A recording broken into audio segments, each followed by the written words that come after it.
नमस्कार, ये आकाशवाणी है। अभी आप सानू शर्मा से समाचार सुनेंगे।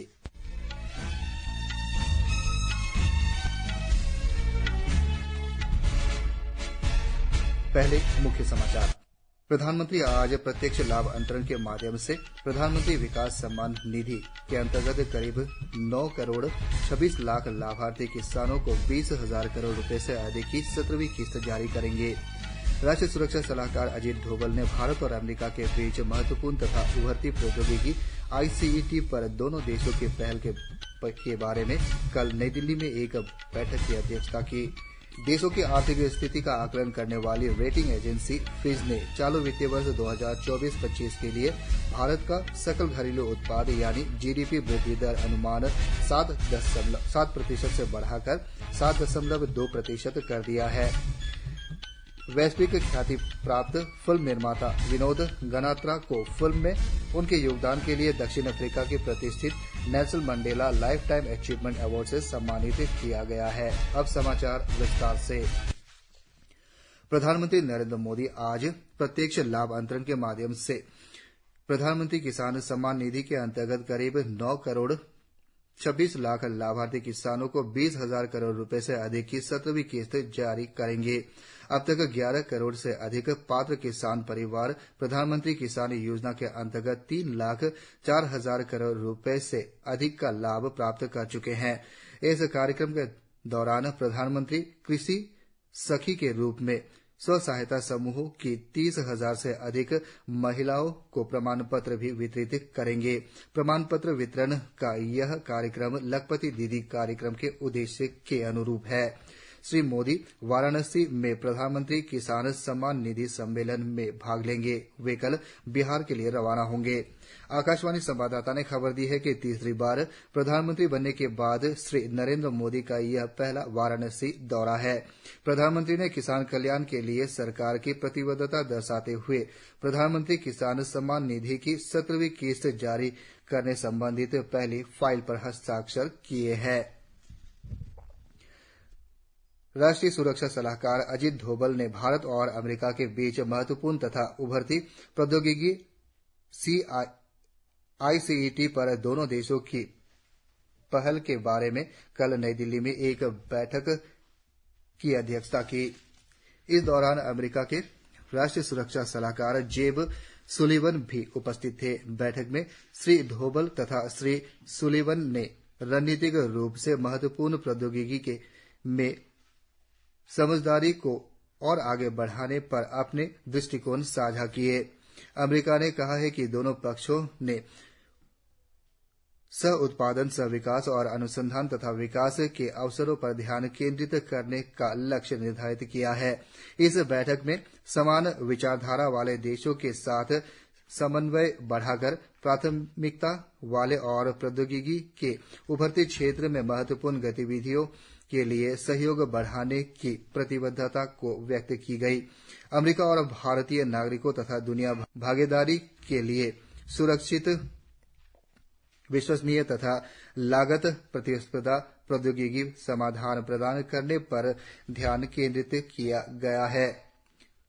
दोनों पक्षों ने मार्च में सियोल में आयोजित अमेरिका भारत कोरिया द्विपक्षीय प्रौद्योगिकी वार्ता की उद्घाटन बैठक और क्वाड में के माध्यम से ऑस्ट्रेलिया तथा जापान के साथ जारी सहयोग का स्वागत किया। दोनों देशों ने प्रौद्योगिकी सुरक्षा टूलकिट को अपनाने के महत्व को भी रेखांकित किया है। कुछ देशों में संवेदनशील तथा दोहरे उपयोग वाले प्रौद्योगिकी के दुरुपयोग को रोकने का संकल्प लिया। श्री सुलिवन और श्री डोभाल ने इस बैठक के अलावा एक गोलमेज सम्मेलन में भी भाग लिया, जिसमें दोनों देशों के कुछ प्रमुख उद्योगपति और विचारक शामिल हुए। इस पहल के माध्यम से अमेरिका और भारत के रणनीतिक रूप से महत्वपूर्ण प्रौद्योगिकी क्षेत्र में निजी क्षेत्र के निवेश तथा साझेदारी को बढ़ावा दिया जा रहा है। दोनों देशों के राष्ट्रीय सुरक्षा सलाहकारों ने सरकारों, उद्योग तथा शिक्षा जगत के बीच बेहतर तरीके से कार्य करने का संकल्प लिया। देशों को आर्थिक स्थिति का आकलन करने वाली रेटिंग एजेंसी फिच ने चालू वित्तीय वर्ष 2024-25 के लिए भारत का सकल घरेलू उत्पाद यानी जीडीपी वृद्धि दर अनुमान 7% से बढ़ाकर 7.2% कर दिया है। उपभोक्ता खर्च में सुधार और निवेश में वृद्धि को देखते हुए पहले के अनुमान में संशोधन किया गया है। रेटिंग एजेंसी ने आज जारी अपनी वैश्विक आर्थिक आकलन रिपोर्ट में 2024 के लिए वैश्विक वृद्धि दर अनुमान को भी 2.4% से बढ़ाकर 2.6% किया है। रेटिंग रिपोर्ट के अनुसार यूरोपीय अर्थव्यवस्था में सुधार की संभावना बढ़ी है। चीन को छोड़कर विश्व के उभरते बाजारों में घरेलू मांग में तेजी का रुख देखा जा रहा है। वैश्विक ख्याति प्राप्त फिल्म निर्माता विनोद गनात्रा को फिल्मों में उनके योगदान के लिए दक्षिण अफ्रीका के प्रतिष्ठित Nelson Mandela life time achievement award से सम्मानित किया गया है। यह पुरस्कार पाने वाले वे पहले भारतीय हैं।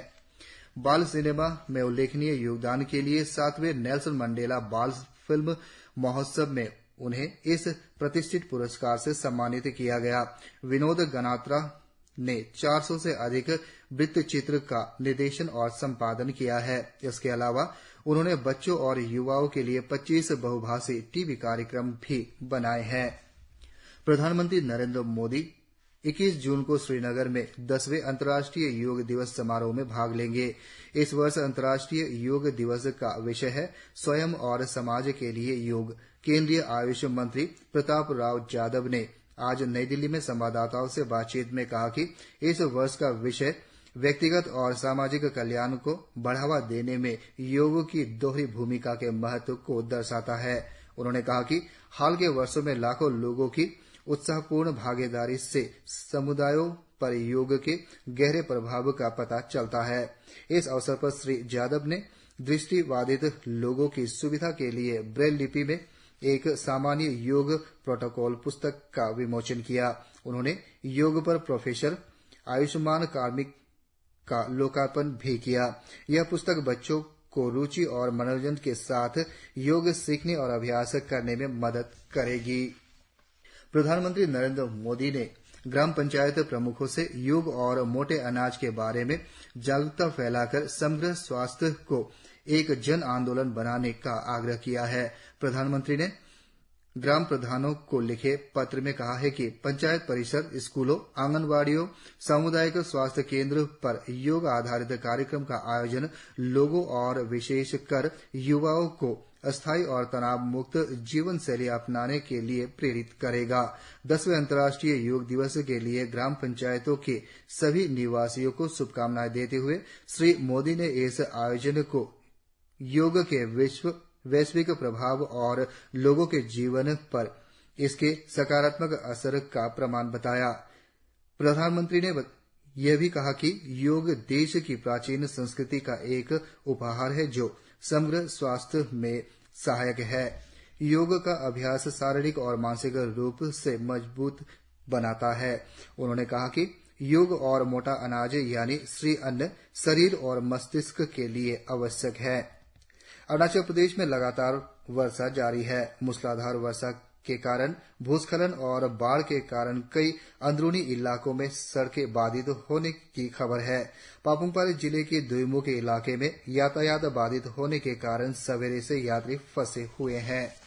मौसम विभाग ने अरुणाचल प्रदेश के पापुमपारे और कुरुंग जिले के लिए रेड अलर्ट जारी किया है। मौसम विभाग ने 9 जिलों के लिए ऑरेंज अलर्ट और शेष जिलों में येलो अलर्ट जारी किया है। मौसम विभाग ने अगले 5 दिन में राज्य में भारी वर्षा होने का संभावना व्यक्त किया है। साथ ही अलग अलग स्थानों पर बिजली चमकने और अत्यधिक वर्षा होने का अनुमान व्यक्त किया है। मौसम विभाग ने उत्तर पश्चिम और पूर्वी भारत के कुछ हिस्सों में भीषण गर्मी से राहत मिलने का अनुमान व्यक्त किया है। आकाशवाणी समाचार से बात करते हुए मौसम विभाग के वैज्ञानिक सोमा सेन राय ने कहा कि पश्चिमी विक्षोभ के अंतर्गत पंजाब और हरियाणा के क्षेत्रों में आंधी आने से गर्मी कम होने की संभावना है। इस बीच डॉक्टर राय ने कहा कि अगले 2-3 दिन पश्चिम बंगाल के उप हिमालय और देश के पूर्वोत्तर क्षेत्र में मूसलाधार वर्षा जारी रहेगी। इसी के साथ ये समाचार बुलेटिन समाप्त हुआ। नमस्कार।